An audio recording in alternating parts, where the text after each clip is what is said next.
Today I want to give you one of my favorite tips on limited color palettes in Adobe Illustrator. Let's take a look at a recent illustration I created. You can see I used about 8 colors in total. I don't ever count whites or blacks and consider those freebie colors. The issue I always run into with limited palettes is when I need to create highlights or shadows. For example, a person's face really needs a lot of dimension, so here is how I work with the colors.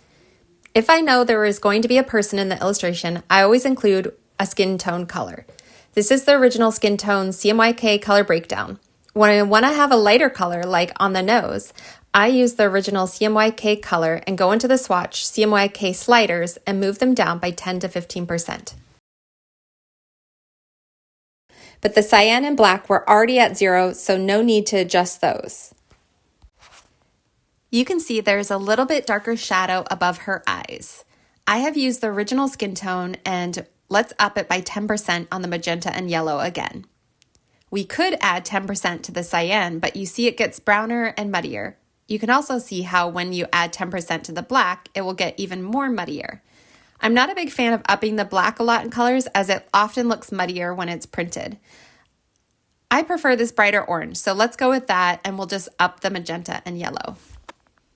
Then for her ears, I want an even darker skin tone, so I will move up the original color by 20%.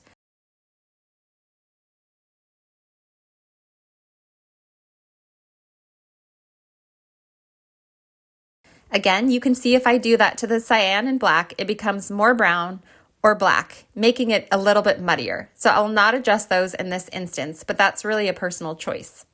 This is a way to expand a limited palette that may only have 5 to 8 colors, but still gives you some wiggle room to add dimension to your work. But most importantly, it will keep everything looking cohesive. And that's it. I hope you enjoyed this tutorial and happy creating.